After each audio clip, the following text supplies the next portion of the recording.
선형 회로를 해석하는 과정은 각 소자의 임피던스가 주어진 상태에서 노달 아날리시스를 이용하여 전달 함수를 구하고 전달 함수 폴과 제로로부터 주파승답을 보대 플러스로 표현하는 과정으로 구성됩니다. 이와 반대로 설계 과정은 주어진 주파승답을 만족하는 전달 함수를 구하고 이를 구현할 수 있는 시스템 구조를 선택하며 이 구조를 회로로 구현하는 과정으로 구성됩니다. 설계 과정의 첫 번째 단계인 주어진 주파송답 요구 조건을 만족하는 전달 함수를 구하는 과정에 사용되는 도구 중 하나로 매틀랩의 아날로그 필터 디자이너 앱이 있습니다. 매틀랩 메인 화면 상단의 애드온을 이용하면 다양한 툴박스들을 다운로드 받거나 설치할 수 있는데 애드온 받기 창에서 아날로그 필터 디자인 툴박스를 검색하여 추가합니다. 설치가 완료된 후 폴더 열기 버튼을 선택하여 매틀랩 메인 화면의 현재 폴더 창에 설치된 툴박스가 나타나면 상단의 앱 설치 버튼을 선택하여 다운로드된 툴박스가 앱으로 설치되도록 하면 메인 화면의 앱 탭에서 툴박스를 볼 수 있습니다. 앱 탭에서 아날로그 필터 디자이너 앱을 선택하여 툴박스를 실행시키면 다음과 같은 아날로그 필터 디자이너라는 창이 생기게 됩니다. 이 툴박스는 로우 패스 또는 하이 패스 필터를 설계하며 이와 같이 구하여진 전달 함수로부터 밴드 패스 또는 밴드 리젝션 필터로 변환하게 되는데 이에 대하여는 뒤에서 다시 설명하겠습니다. 스페시파이 메뉴를 선택하면 필터 차수를 결정하기 위한 창이 열리고 여기에 패스밴드 컷업 주파수, 스탑밴드 경계 주파수 및 스탑밴드 어테뉴에이션 값을 입력하고 캘큘레이트를 실행합니다. 창의 하단에 필터 활성 알고리즘에 따라 요구되는 차수가 표시되는데 차수가 지나치게 높으면 현실적으로 구현이 어렵기 때문에 요구 조건을 완화하여 다시 시도합니다. 통상적으로 6차 이내의 필터가 사용되며 8차 이상은 현실적으로 구현하기가 매우 어렵습니다. 다시 디자이너 창으로 돌아와서 알고리즘과 차수, 패스밴드 리플, 스탑밴드 리플을 입력하여 줍니다. 알고리즘에 따라 제시하여야 하는 리플이 달라지며 오른쪽 그림을 참고하여 해당하는 값을 입력합니다. 차수가 정하여져 있으며 요구되는 리플이 제시되어 있으므로 이 두 요구 조건을 만족하는 필터 트랜지션 밴드 기울기는 자동적으로 정하여지기 때문에 스탑 밴드 경계 주파수를 별도로 제시할 수가 없습니다. 이와 같은 요구 조건을 만족하는 필터의 전달 함수 폴 제로, 주파수 응답, 트랜지언트 레스폰스 등을 아날라이즈 메뉴 옵션을 통하여 확인할 수 있습니다.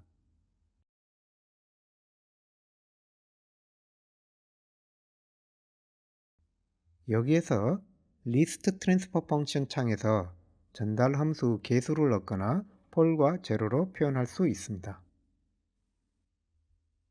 이와 같은 다양한 관점에서의 아날리시스를 통하여 개수들의 비율, 스탑밴드 경계 주파수, 위상응답, 폴 제로 위치, 임펄스 레스폰스, 스텝 레스모스 등을 확인하고 시스템에서 요구되는 조건을 만족하지 못하면 차수를 바꾸거나 다른 알고리즘을 선택하여 다시 시도하는 과정을 반복합니다. 주어진 전달 함수로부터 보대 플롯이나 폴제로 컨스텔레이션과 같은 플롯은 매틀랩의 명령창이나 스크립트를 이용하여 간단하게 구할 수 있습니다. 트랜스퍼 펑션 실습을 위하여 매틀랩에서 새로운 프로젝트를 생성하고 스크립트 파일을 새로 만듭니다. 새로 생성한 비어있는 스크립트를 열고 매틀랩 사용 중 문법 등을 확인하기 위하여 헬프를 빈번하게 사용하기 때문에 매틀랩 헬프 창을 띄어 창을 도킹시켜 두는 것이 편리합니다. 전달 함수 후 분자항과 분모항을 정의하는데 벡터의 각 엘리멘트가 전달 함수 분모 또는 분자항에서 S에 관한 각 차수의 계수를 나열하여 줍니다. 다음과 같이 분자에 1개의 엘리멘트만 있으면 S에 관한 영차항의 계수가 1이라는 뜻입니다. 다음과 같이 분모에 1, 0으로 정의된 벡터는 1차 항의 계수가 1, 0차 항의 계수가 0임을 나타냅니다. 즉, 분자항은 1이며 분모항은 S임을 정의하고 있습니다. 이와 같은 문법은 계수들의 조합으로부터 전달함수 클래스를 만들어내는 tf 명령이나 보대 플롯을 그리는 보대라는 명령을 help에서 검색하면 확인할 수 있습니다. tf 함수를 이용하여 전달 함수를 구성하고 이 예에서는 전달 함수가 s분의 1임을 의미합니다. 이 전달 함수를 보대 플롯으로 그립니다. 이와 같은 스크립트를 실행하면 다음과 같은 그림이 그려지는데 크기와 위상응답을 각각 보여주고 있습니다. 크기응답의 수직축은 dB 스케일이기 때문에 0dB가 1을 나타내며 마이너스 20dB는 10분의 1을 의미합니다. 수평축은 주파수로 로그 스케일로 표시되는데 단위는 헐츠가 아닌 레디안 퍼 세컨드임에 주의하기 바랍니다. 원점에 폴이 한 개 있으므로 주파수 0에서부터 주파수가 높아질수록 크기가 줄어드는데 주파수가 10배 될 때마다 크기가 마이너스 20dB로 감소하는 것을 볼 수 있습니다. 이제 전달 함수 분모를 s 플러스 1로 즉 마이너스 1에 폴을 갖도록 선언하고 보대 플롯을 그려보겠습니다. 플롯을 지우고 새로 그리지 않고 앞에서 그려진 결과를 유지한 채로 겹쳐 그리기 위해서는 hold on이라는 명령을 사용합니다. 실행하면 두 번째 전달함수는 폴이 1에 있기 때문에 1까지 크기가 유지되다가 1을 넘어서 주파수가 증가하면 마이너스 20dB per decade로 감소하는 것을 볼 수 있습니다. 이때 위상은 폴을 중심으로 90도 감소하는 것을 볼 수 있습니다. 앞서 사용한 H1, H2 두 개의 전달 함수를 확인하기 위해서 명령창에 각 전달 함수 이름을 입력하면 각 전달 함수가 수식으로 표현되는 것을 확인할 수 있습니다. 이제 전달 함수 폴과 제로를 구하여 보겠습니다. tp2gp라는 명령을 사용하면 분모, 분자식에 대하여 각각 근과 전체 이득을 구하여 줍니다. 반대로 주어진 폴과 제로값으로부터 전달 함수를 생성하는 명령은 gp2tf입니다. 구하여진 폴과 제로를 S평면상에서 그리기 위한 명령어인 pz 플롯을 이용하여 폴과 제로의 위치를 표시합니다.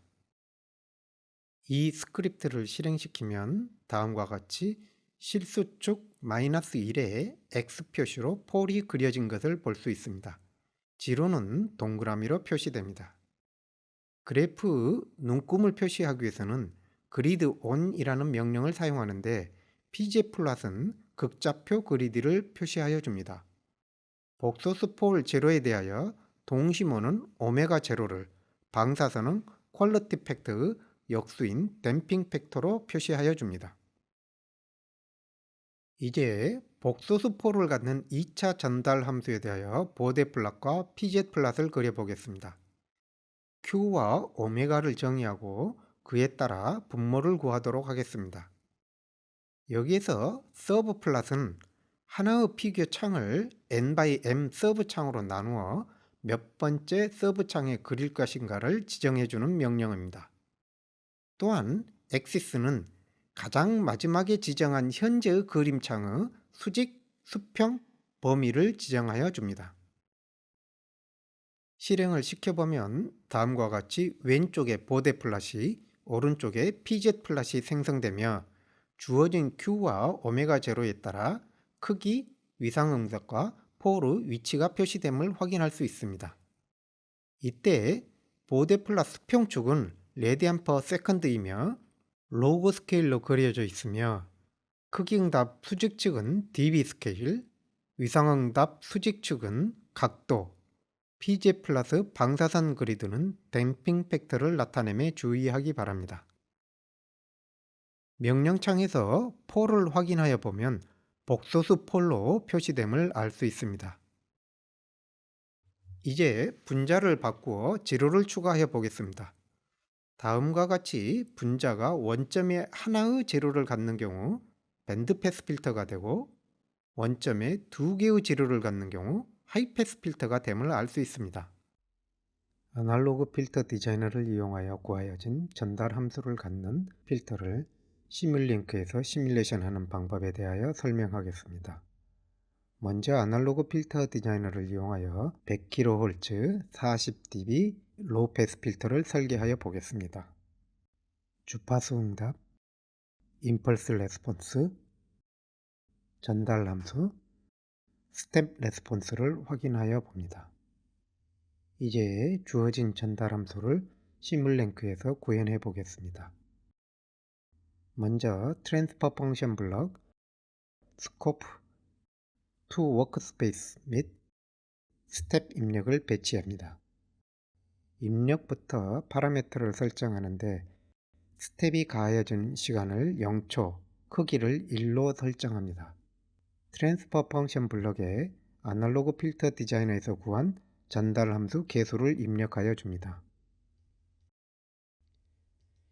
시뮬레이션 시간을 아날로그 필터 디자이너의 스텝 레스폰스와 같이 맞추어 주고 시뮬레이션 간격을 충분히 작게 하기 위하여 1나노세컨드로 시뮬레이션 간격을 설정합니다. 워크스페이스로 보내지는 데이터를 명령창에서 손쉽게 다른 함수에 적용할 수 있도록 어레이로 설정합니다. 스코프 창을 열고 시뮬레이션을 실행하면 아날로그 필터 디자이너에서 구한 스텝 레스폰스와 거의 같은 응답을 확인할 수 있습니다. 오버슈트를 보다 명료하게 보기 위하여 시뮬레이션 시간을 조금 더 길게 연장하여 봅니다. 오버슈트 시간과 값이 서로 일치하는지 확인합니다.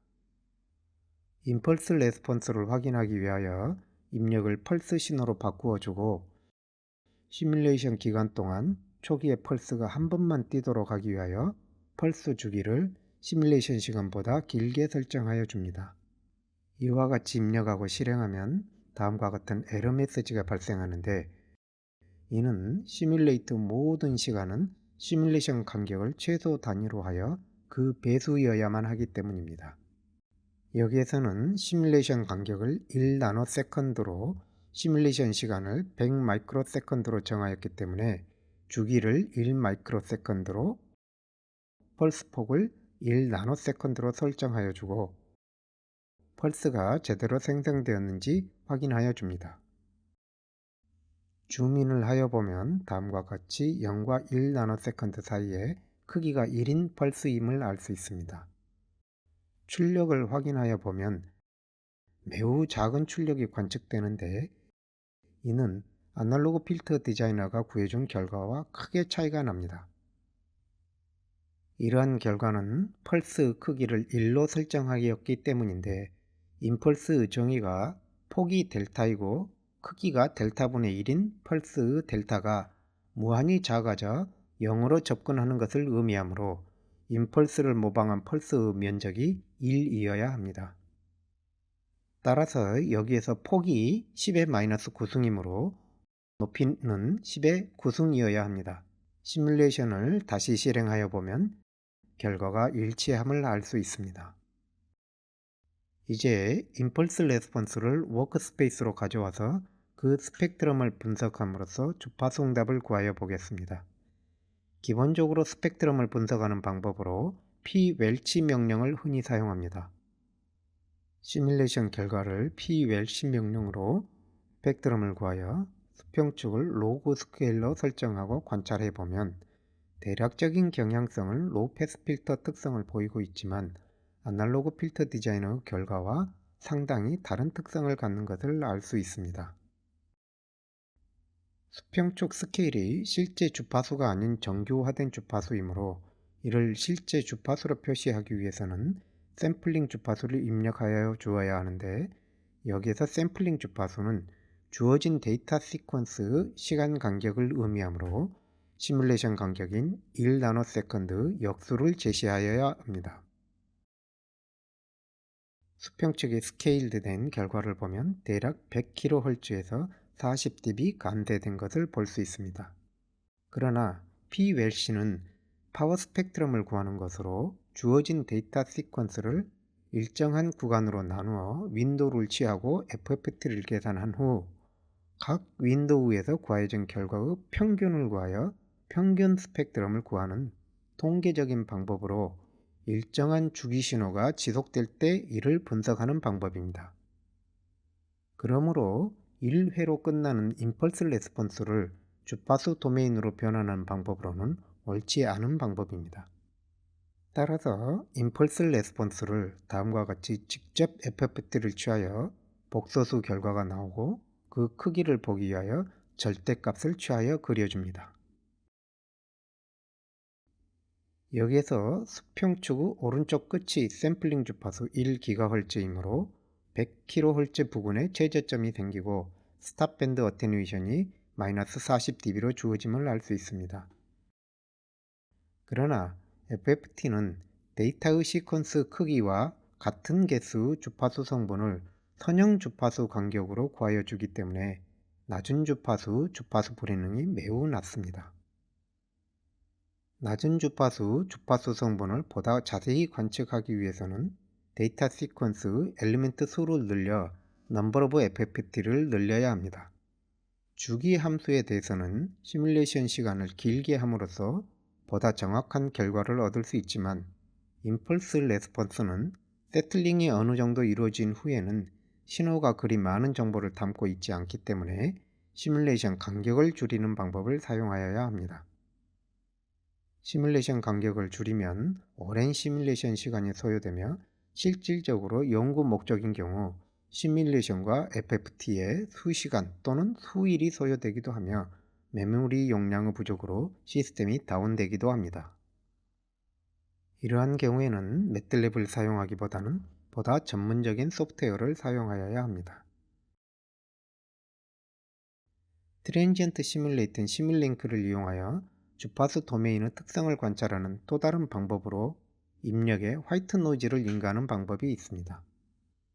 입력 신호를 화이트 노이즈 소스로 대체하고 샘플링 시간은 시뮬레이션 간격으로, 노이즈 파워는 샘플링 간격과 같은 값으로 설정하고 입력 신호를 관찰하여 보면 RMS 크기가 1인 잡음 신호를 확인할 수 있습니다.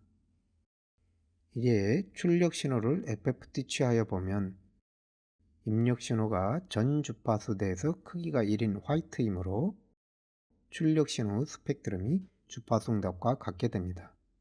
보다 현실적인 방법으로는 입력에 패스밴드 주파수를 갖는 사인웨이브 신호와 스탑밴드 주파수를 갖는 사인웨이브 신호의 합을 인가하고 그 출력의 스펙트럼을 관측하는 것입니다. 이 경우 시뮬레이션 시간은 가장 낮은 주파수 성분이 최소 수십 주기 이상 동안 시뮬레이션이 되도록 설정하여야 합니다. 그에 따라 시뮬레이션 간격도 적절히 설정하여 주어야 합니다. 시뮬레이션을 실행하고 입력 신호와 출력 신호를 관찰하여 보면 입력에는 낮은 주파수 성분과 높은 주파수 성분이 합하여져 보이지만 출력 신호에서는 높은 주파수 성분이 매우 작게 나타나 로우 패스 필터가 효과적으로 이루어지고 있음을 확인할 수 있습니다.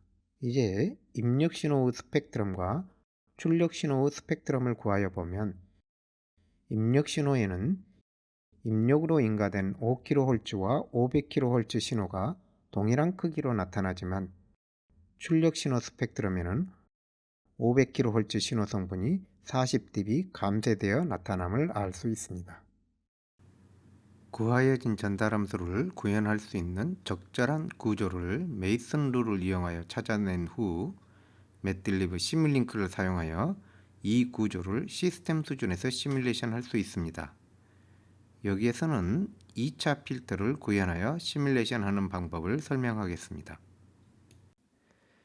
먼저 프로젝트와 모델을 새로 생성하고 2차 필터를 구현하기 위해서는 두 개의 적분기가 필요하므로 라이브러리의 컨티뉴어스 그룹에 있는 적분기를 가져와 두 개의 적분기가 연속되도록 서로 연결합니다. 시그널 플로우 그래프에서 각 신호가 합하여지는 노드는 시빌링크 모델에서는 애더로 구현되며 시그널 플로우 그래프에서 경로의 이득은 게인으로 구현됩니다.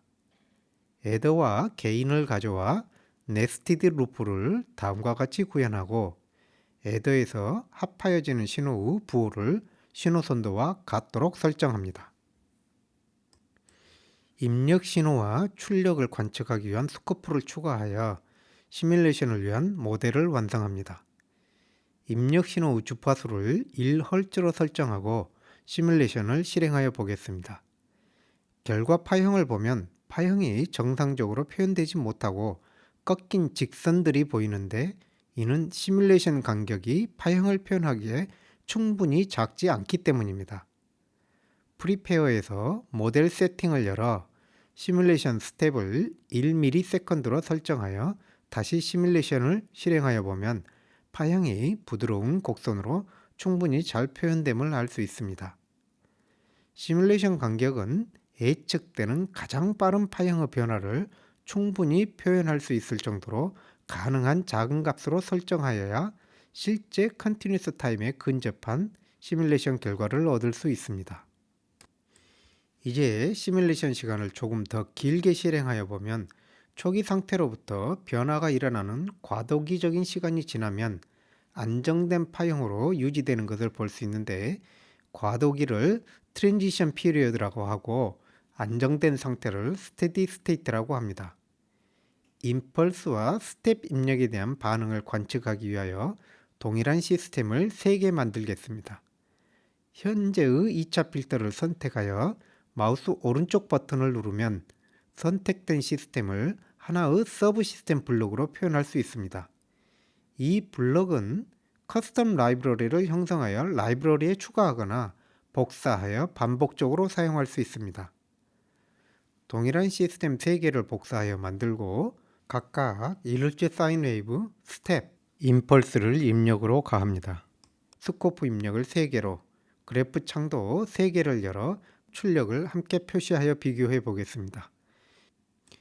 임펄스 신호는 시뮬레이션 시작지 한 번만 발생하도록 주기를 정하고 시뮬레이션 간격의 역수 크기를 갖는 단일 펄스로 설정하여야 합니다. 시뮬레이션을 실행하여 보면 스텝 및 임펄스 레스폰스에서 과도기 반응을 보다 명확하게 볼 수 있습니다. 과도기 반응은 미분 방정식의 해를 구할 때 호모지니어스 솔루션에 상응하는 것으로 적분기의 초기 상태의 영향이 사라지기까지의 반응을 나타냅니다. 스테디 스테이트는 초기 상태의 영향이 사라진 후 입력에 따른 반응을 구하는 파티큘라 솔루션에 해당하는 것입니다. 적분기의 초기 값을 다르게 설정하면 과도기 반응이 다소 다르게 나타나는 것을 볼 수 있습니다. 이제 구현된 시스템이 2차 로우 패스 필터로 동작하는지 입력 신호 주파수를 달리하여 시뮬레이션 해보겠습니다. 이 구조에서 안쪽 루프 이득은 Q분의 오메가 제로를 바깥쪽 루프 이득은 오메가 제로를 결정하기 때문에 구현된 필터는 컷업 주파수가 1이며 Q가 1인 필터입니다. 따라서 각 필터에 각각 패스밴드에 속하는 0.1Hz, 트랜지션 밴드에 속하는 1Hz, 스탑 밴드에 속하는 10Hz 신호를 인가하여 출력을 고찰하여 보면 0.1Hz는 출력 신호의 진폭이 1로 유지되지만 주파수가 높아질수록 출력이 감쇄됨을 알 수 있습니다. 3개의 신호를 합하여 입력으로 인가하면 출력에는 각 주파수 성분에 대한 출력의 합파형이 나타나는데 크기가 거의 1인 0.1Hz 신호에 작은 1Hz 성분이 더하여져 있으며 10Hz 성분은 출력에서 거의 보이지 않음을 알 수 있습니다. 선형 시스템에서 여러 신호의 합에 대한 반응은 각 신호에 대한 반응의 합이 된다는 슈퍼포지션 원리를 확인할 수 있습니다. 필터의 안쪽 루프 게인이나 바깥쪽 루프 게인을 0.1, 1 또는 10으로 각각 바꾸어서 시뮬레이션을 수행하여 보고 루프 게인과 전달 함수 계수, 주파수 응답, 시간 응답 사이의 상관관계를 탐구해 보기 바랍니다. 다시 원래 필터 하나만 남겨두도록 정리를 하겠습니다. 시그널 플로우 그래프와 메이슨 룰 강의 동영상에서 설명한 바와 같이 전달 함수 분자항은 입력으로부터 출력까지의 포워드 패스 경로에 의하여 결정되기 때문에 이 구조에서 각 노드를 출력으로 본다면 각각 로우 패스 필터, 밴드 패스 필터, 하이 패스 필터 특성을 갖게 됩니다. 각각의 노드에서 출력을 확인하여 보면 각각 로우 패스, 밴드 패스, 하이 패스 필터가 되어 나타남을 확인할 수 있습니다. Q와 오메가 제로를 결정하는 계수를 바꾸어 시뮬레이션 해보고 각 계수들이 출력에 어떠한 영향을 미치는지 음미해 보기 바랍니다. 고차 필터는 보다 손쉬운 구현과 안정적 동작을 위하여 2차 필터를 캐스케이드하여 구현하는 것이 일반적인데 아날로그 필터 디자이너를 이용하여 고차 필터를 2차 필터로 분할할 수 있습니다. 여기에서는 예로서 컷오프 프리퀀시가 100MHz이며 패스밴드 리플이 3dB, 스탑밴드 어테뉴이션이 마이너스 80dB인 6차 엘립틱 로우 패스 필터를 구현하여 보겠습니다. 요구 사양을 입력하고 아날라이즈, 리스트 펑션을 실행하면 다음과 같은 6차 전달 함수 계수를 구할 수 있습니다. 이상적으로는 이를 6개의 네스티드 루프와 포워드 패스를 갖는 구조로 구현할 수 있지만 가장 작은 계수와 가장 큰 계수가 15승 6승배까지 차이가 납니다. 회로를 구현할 때 사용되는 소자의 범위는 한정적이기 때문에 실질적으로는 이러한 필터를 구현하기 어렵습니다. 한편 구하여진 전달 함수 폴과 제로들을 관찰하여 보면 다음과 같은 복소수 폴과 제로들을 구할 수 있는데 이 폴과 제로들 값의 범위가 크지 않아 각 복소수 폴과 제로들을 묶어 2차 필터로 분할하였을 때 구현이 가능할 것이라는 것을 확인할 수 있습니다. 아날로그 필터 디자이너 메뉴에서 빌드 명령을 이용하여 이러한 분할 과정을 실행할 수 있습니다. 빌드 명령을 실행하면 구해진 전달 함수에 대하여 2차 필터로 분할된 각 단의 전달 함수와 이를 액티브 RC 회로로 구현하기 위한 회로 및 소자 값을 구하여 줍니다. 각 스테이지의 전달 함수를 스테이지 디테일에서 볼 수 있으며 전달 함수 계수가 구현 가능한 소자값 범위에 있음을 확인할 수 있습니다. 여기에서는 두 가지 회로 구조를 선택할 수 있지만 각 스테이지를 네스티드 루프 바이코드 구조로 구현할 수도 있습니다.